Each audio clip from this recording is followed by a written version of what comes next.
திராவிட முன்னேற்ற கழகத்தின் சார்பாக நேற்று விவசாயிகளுக்கு ஆதரவாக ஒரு மிகப்பெரிய ஆர்ப்பாட்டத்தை நேற்று நடத்தி காட்டினோம். எங்களுடைய தலைவருடைய உத்தரவுக்கு இணங்க நடத்தி காட்டினோம். நானும் கலந்துக்கிட்டு அதில் பேசினேன். என்னோடு சேர்ந்து எங்களுடைய கூட்டணி கட்சி தலைவர்கள், விவசாய சங்க நிர்வாகிகள், விவசாயிகள், பொதுமக்கள் நிறைய பேர் அதை கலந்துக்கிட்டு சிறப்புரையாற்றினாங்க. நான் கிட்டத்தட்ட ஒரு 25 நிமிஷம் அதில் பேசினேன். முழுக்க இந்த ஆட்சி அமைஞ்ச பிறகு விவசாயிகளுக்கு என்னென்ன விதமான துரோகங்களை செஞ்சிருக்கிறாங்க,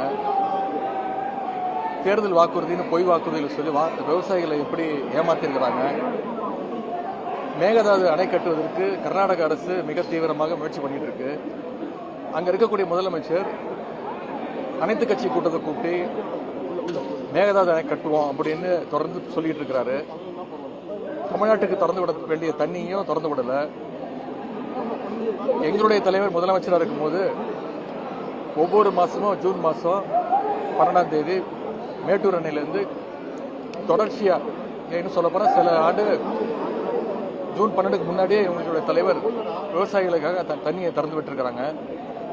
ஆனா 5 வருடங்களுக்கு பிறகு இந்த வருஷம் ஜூன் மாசம் போய் ஜூலை மாசம் போய் இப்போ ஆகஸ்ட் மாசம் வந்துருச்சு. இது வரைக்கும் திறக்கல. அதற்கான வக்கில்லை. இந்த அரசுக்கு தண்ணியை கேட்டு பெறுவதற்கும் வக்கில்லை.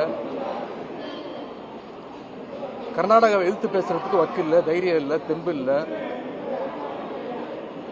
எனவே இந்த முதலமைச்சர் இதற்கெல்லாம் பதில் சொல்ல வேண்டும். சட்டசபையில் பேசும்போது சொன்னேன், அனைத்து கட்சி கூட்டத்தை கூட்டுங்க. இது ஒரு தனிப்பட்ட கட்சியுடைய பிரச்சனை கிடையாது. இது ஒரு நம்ம மாநிலத்துடைய அனைத்து விவசாயிகளுடைய பிரச்சனை. நம்ம அனைவரும் ஒன்றாக சேர்ந்து போராடுவோம், நம்ம ஒத்துமையை காட்டுவோம்னு தொடர்ந்து நான் சொன்னேன். அதற்கும் பதில் சொல்லல. இதையெல்லாம் நேற்று வலியுறுத்தி, அது மட்டும் இல்லை, ஒவ்வொரு அமைச்சரும் இந்த 3 மாத காலங்களில் என்னென்ன பண்ணிட்டு இருக்கிறாங்கன்னு ஆதாரத்தோடு குறிப்பிட்டு பேசினேன். அதற்கெல்லாம் பதில் சொல்றதுக்கு தெம்பு இல்லாத, திராணி இல்லாத, வக்கில்லாத ஒரு முதலமைச்சர், ஒரு டம்மி முதலமைச்சர் நமக்கு வாச்சிருக்கிறார். அதெல்லாம் விட்டுட்டு நான் பேசாத ஒரு விஷயத்த கட் காப்பி பேஸ்ட் பண்ணி சில விஷயங்களை ஆட் பண்ணி, நான் யாரையும் தவறாக பேசவில்லை. முழுக்க விவசாயிகளுக்காக தான் பேசினேன். நேற்று பேசும்போது சொன்னேன், இந்த அரசு, குறிப்பா இந்த கட்சியை, இந்த தற்கொலை கூட்டமே அவங்களுடைய பாலிசியே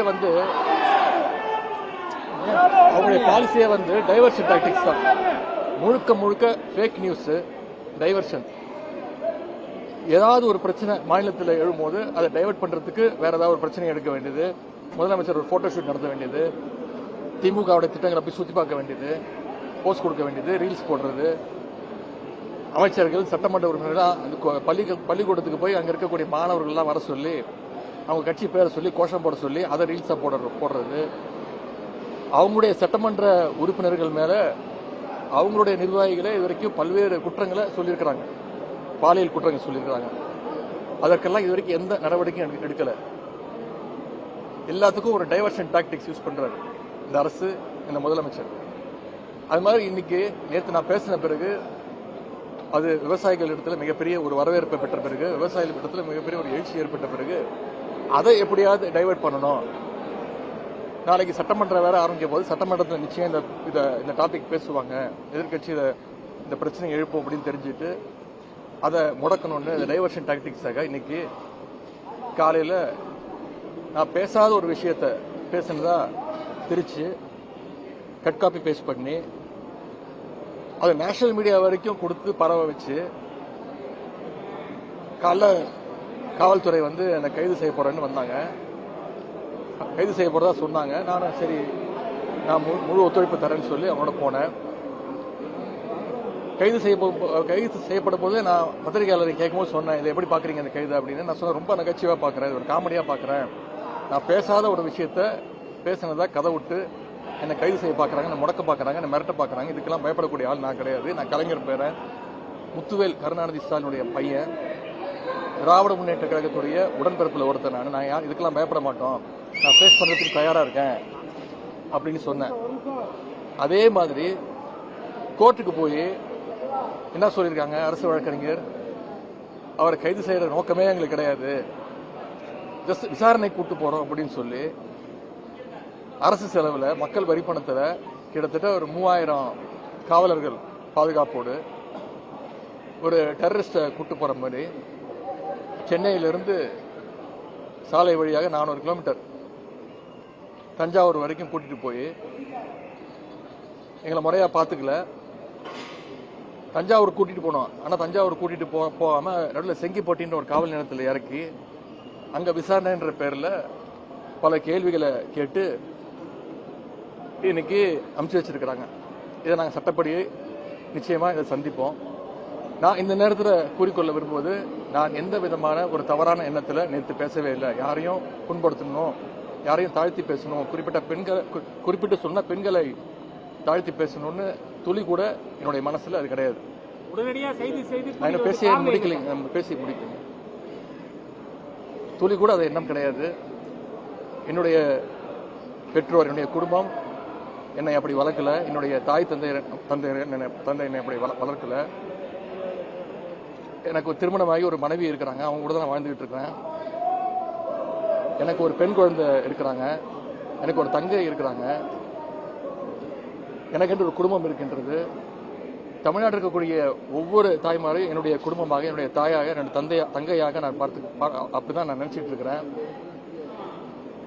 இந்த பொய் வழக்கு போட்டு என்னை பயமுறுத்தலான்னு இந்த அரசு நினைச்சாங்க. அதற்கெல்லாம் பயப்படக்கூடிய ஆள் நான் கிடையாது.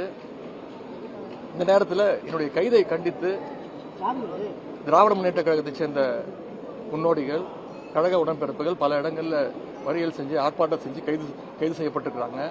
அவங்களுக்கு இந்த நேரத்தினுடைய அவங்க என் மீது வச்சிருக்கக்கூடிய அந்த அன்புக்கும் பாசத்திற்கும் நான் தலைவணங்குகிறேன். அவங்களெல்லாம் விரைவில் விடுதலை செய்யணும்னு நான் இந்த அரசை வற்புறுத்தி கேட்டுக்கொள்கின்றேன். அதே மாதிரி எங்களுடைய தலைவர்கள், எங்களுடைய பொதுச் செயலாளர், எங்களுடைய தலைவர், முதன்மை செயலாளர், என்னுடைய வழக்கறிஞர் அணி, சட்டமன்ற உறுப்பினர்கள் அத்தனை பேரும் என் கூட இருந்தாங்க. அவங்களுக்கு இந்த நேரத்தினுடைய நன்றியை நான் தெரிவிச்சுக்கிறேன். என்னுடைய கூட்டணி கட்சி தலைவர்கள் அவங்க இந்த கைதை புரிஞ்சுக்கிட்டு நான் என்ன பேசினேன், ஏன்னா எங்களுடைய கூட்டணி கட்சி தலைவர் அனைவரும் நேற்று என்னோட அந்த கூட்டத்தில் என் கூட பங்கேற்று அவங்களும் சிறப்புரை ஆற்றுறாங்க. அவங்களாம் தான் சாட்சி நான் பேசுனதுக்கு.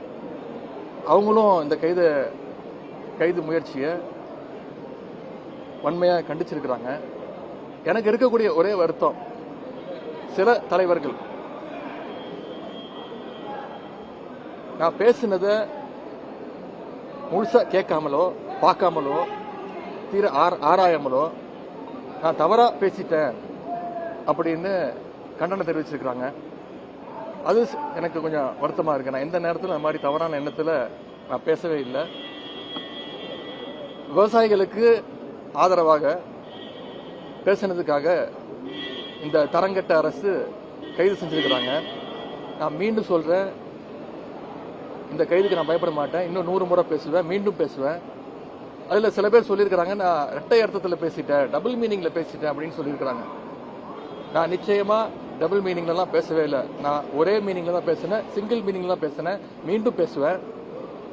கடந்த கால ஆட்சிகளில் அரசு எடுத்த முயற்சினால, எங்களுடைய தலைவர் எடுத்த முயற்சினால காவிரியில தண்ணீர் திறந்து விடப்பட்டு விவசாயிகளுக்கு தண்ணீர் வந்திருக்கு. இந்த முறை தண்ணீர் வரல. காவிரிக்கு தண்ணீர் வரணும். இதைத்தான் நான் பேசினேன். இதை மீண்டும் மீண்டும் நான் பேசுவேன். எனவே இந்த மாதிரி பொய் வழக்குகளுக்கெல்லாம் பயப்பட போறதில்ல. இது சட்ட ரீதியா சந்திக்க நான் தயாராக இருக்கின்றேன். நான் ஒரு ஆட்சியாவே நான் பாக்கலங்க. இது வந்து ஒரு சர்க்கஸ் கூடாத மாதிரி நான் பாக்குறேன். ஒரு பயமுத்தணும், டைவர்ஷன் தான், வேற ஒன்றும் கிடையாது. திமுக சட்டமன்ற உறுப்பினர்களை பார்த்தா அவங்க கைது செய்ய தோணும். அதிமுக சட்டமன்ற உறுப்பினரை பார்த்தா எப்படியாவது அவங்கள சோஃபா அனுப்பிச்சு பர்ச்சேஸ் பண்ணணும்னு இந்த அரசு முயற்சிக்குது. பலரையும் திமுக சட்டமன்ற உறுப்பினர் இருக்கட்டும், இப்ப எதிர்க்கட்சி தலைவரையே கைது செய்யும் நடவடிக்கையில் இந்த அரசு ஈடுபட்டிருக்கு. வரக்கூடிய காலங்களில் உங்களை எப்படி நீங்க அணுக போறீங்க, என்ன செய்ய போறீங்க? இந்த முதலமைச்சருக்கு திமுகவோட வரலாறு தெரியல, தமிழ்நாட்டுடைய வரலாறு தெரியல, தெரியாம இதெல்லாம் பண்ணிட்டு இருக்கிறாரு. மக்கள் இதெல்லாம் பார்த்துக்கிட்டு இருக்கிறாங்க. நிச்சயம் மக்கள் இதற்கான பதிலை தர வேண்டிய நேரத்தில் நிச்சயம் தருவாங்க. சட்டப்பேரவை கூட்டத்தொடர் உங்க வியூகம் என்ன சார்? திமுகவோட வியூகம் என்ன? நாளைக்கு திமுக சட்டப்பேரவை கூட்டத்தொடர் முடிச்சுட்டு நாங்கள் சட்டமன்ற உறுப்பினர் அத்தனை பேரும், முக்கிய தலைவர்கள், மூத்த தலைவர்கள் அத்தனை பேரும் எங்களுடைய தலைவரை பார்க்க தலைவருடைய இல்லத்துக்கு செல்கிறோம். தலைவர் எங்களுக்கு தகுந்த அறிவுரையை கூறுவாங்க. நன்றி.